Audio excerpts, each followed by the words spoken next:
এই কোম্পানির গাড়িগুলি রাস্তাঘাটে এখনও দেখা যায়। এই কোম্পানিটি চেয়েছিল ভারতীয়দের একটা বাজেট ফ্রেন্ডলি গাড়ি দিতে, কিন্তু ভারতীয় মাটিতে বেশি দিন পা টিকিয়ে রাখতে পারলো না এই কোম্পানি। হ্যাঁ, আমি কথা বলছি দাটসন কোম্পানির। কেন পারলো না এই কোম্পানিটি ভারতে বেশি দিন টিকে থাকতে, চলুন দেখে নিই। দাটসন আসলে কোনো আলাদা কোম্পানি নয়, এটা নিসান মোটর কোম্পানিরই একটা ব্র্যান্ড। 2013 সালে নিসান দাটসনকে ইন্ডিয়াতে নিয়ে আসে একটা সস্তা, রিলায়েবল এবং লো মেনটেন্যান্সের গাড়ি দেবে বলে।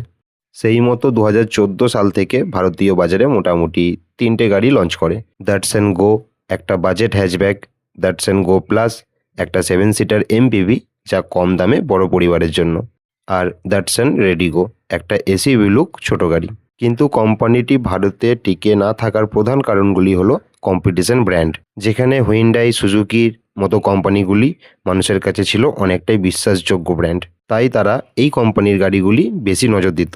তাছাড়াও দাটসন কোম্পানির কিছু ড্রপব্যাকও ছিল, যেমন বিল্ড কোয়ালিটি খারাপ, গাড়িতে ইউজ হওয়া মেটেরিয়াল একটু কম মানের, সেফটি রেটিং 0, তাই মানুষকে অনেকটা হতাশ করেছিল। ব্র্যান্ড ইমেজ তৈরি হয় চিপ কার, তাই মানুষ কিনতে চাইতো না। 2020 সাল থেকে সেলস একদমই কমে যায়, তাই নিসান মোটর কোম্পানি সিদ্ধান্ত নিল দাটসনকে ইন্ডিয়াতে বন্ধ করার। কিন্তু ভারতীয় বাজারে এখনও গাড়িটি চলতে দেখা যায়। আপনার কি মনে হয়, নিসানের কি উচিত এই ব্র্যান্ডটিকে আবার ভারতীয়দের কাছে ফিরিয়ে দেওয়ার? আপনার কি মতামত সেটা জানাবেন।